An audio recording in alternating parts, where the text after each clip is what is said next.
Yo, what's good, everybody? The MLB The Show Divisional Series program just dropped a few minutes ago, and I know a lot of people were really disappointed by the wildcard program. Well, they more than made up for it in this program. There's a ton to talk about, including what may be the best card in the game right now. So let's hop right into it. The first thing to mention is that it is a continuation of the previous program. So it's kind of like monthly awards, except that there's no stages that you have to get through.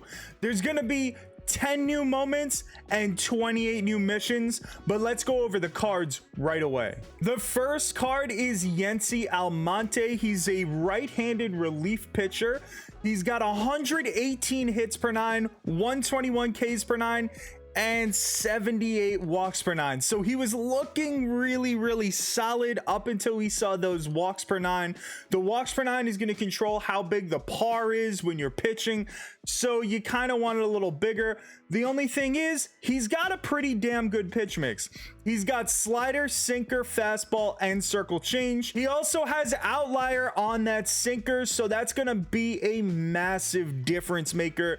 The only problem with Almonte is that he has really bad walks per nine, and he's only got 2 pitch speeds. All in all, I think this card is going to be decent. I'm definitely going to try him out in the bullpen and see what happens. The next guy to talk about is Josh Naylor. Josh Naylor, of course, rocked the baby and then got rocked to sleep. He's a left-handed batter that can't hit against lefties, but he does kind of destroy right-handed pitching.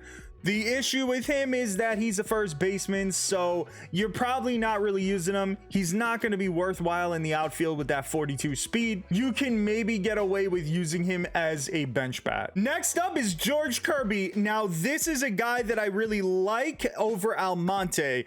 He's got a great pitch mix. He does have 3 different speeds. The only thing is, like, the curveball, I don't know if he really counted, but what Kirby has going for him is that he has such a great pitch mix.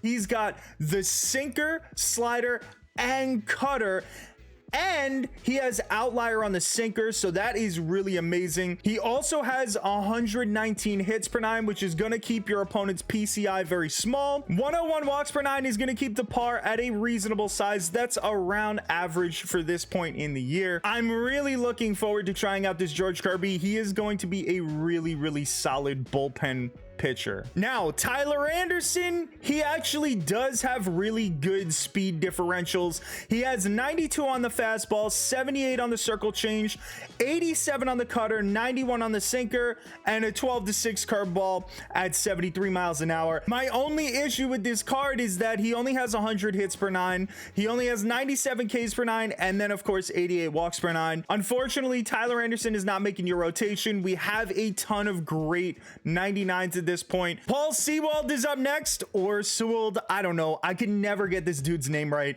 125 hits per nine is amazing. 87 walks per nine is not good, and he has a really bad pitch mix. Fastball, slider, fastball. He doesn't have outlier. This card just all in all sucks. When I saw Kyle Wright's name, I was really excited, but again, he's only a 97 overall. He does have a really sick pitch mix, but he doesn't have the speed differentials on this card. He has 106 hits per nine, which is okay, but 84 walks per nine is just not really getting the job done. Travis Darno is kind of a sneaky good bench bat. He has 125 contact left and 115 power left. His numbers versus righties don't really play.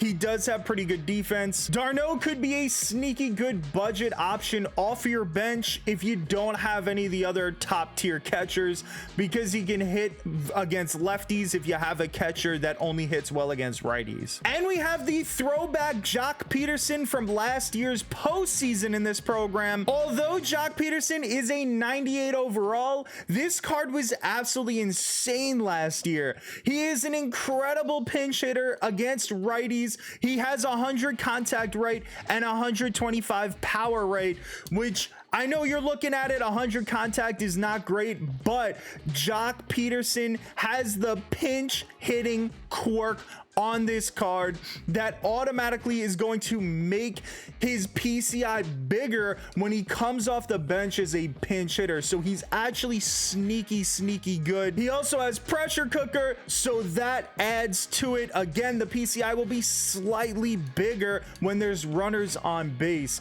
Jock Peterson is actually a great card, and it's something that you should not sleep on. And now we reached the 99 overalls, and the first person that we're talking about is Tristan McKenzie. And it breaks my heart to say that this card is pretty much useless. Fastball, slider, curveball, fastball, terrible pitch mix. He does have 3 different speed differentials, which is great. 110 hits per 9 is awesome.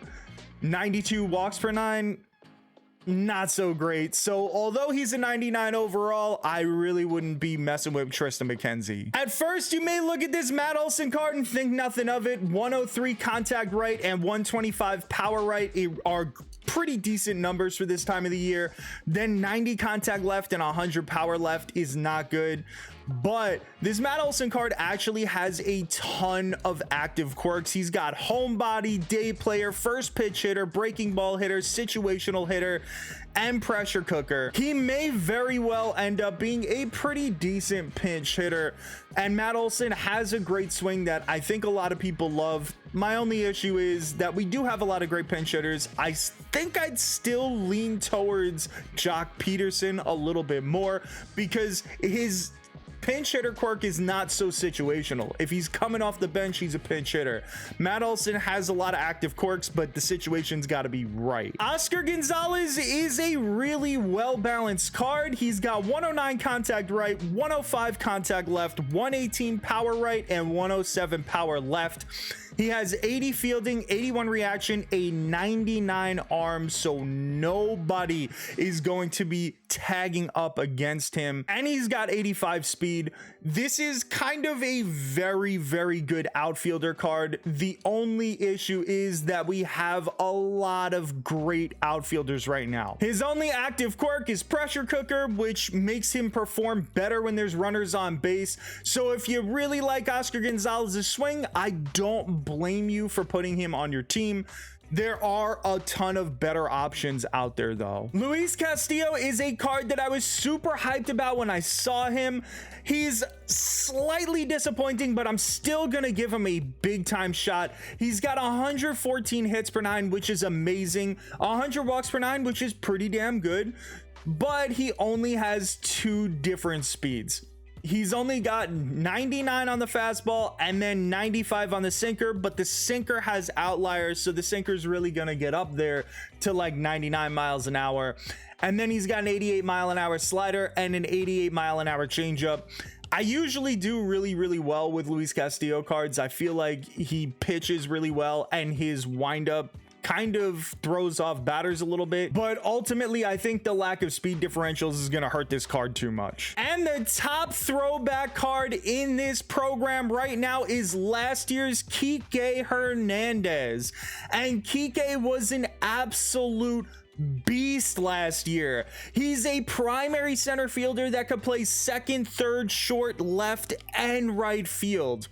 125 contact right, 115 contact left, 109 power right, and 106 power left. 92 fielding, 92 reaction, 63 speed. You don't want to put him in center field, but you could pretty much throw him at any of the other positions that he plays. And he's got a 90 arm, so he's going to be gunning people out. I really loved this Kike Hernandez card last year, and he was pretty much everybody's favorite card from last year's postseason program. This card is absolutely bananas. And the moment you've all been waiting for, the best card in the program, and he might even turn out to be the best card in the game. It's 99 overall Trey Turner. Last year, Trey Turner's 99 was my absolute favorite card in the game.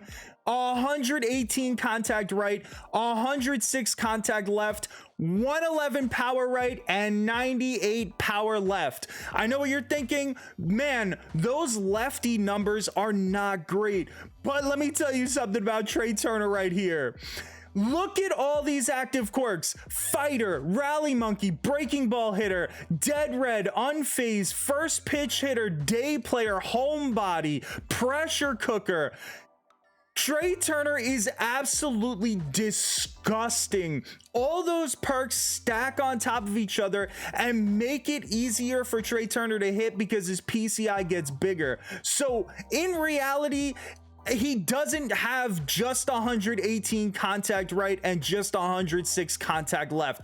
Those numbers are actually way bigger. Plus, he's got diamond defense, 91 fielding, 85 arm, 90 reaction, 99 speed, and he plays the 4 most important positions in the game: shortstop, second, third, and center field. Trey Turner is an absolute monster. This card is unbelievable, and I cannot wait. There is a 0% chance that Trey Turner gets taken out of my ranked lineup for the rest of the year.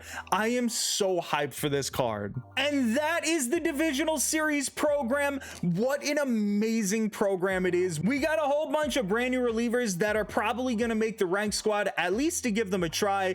And we got Kike Hernandez, which might have been the best postseason card from last year. And now we got Trey Turner, which may very well be the best card in the game. With all those active quirks, I honestly kind of think that he is. If you enjoyed this content, please hit the thumbs up button, subscribe to the channel, and let me know in the comments section how you feel about Trey Turner. I appreciate you watching. Have a wonderful rest of your weekend.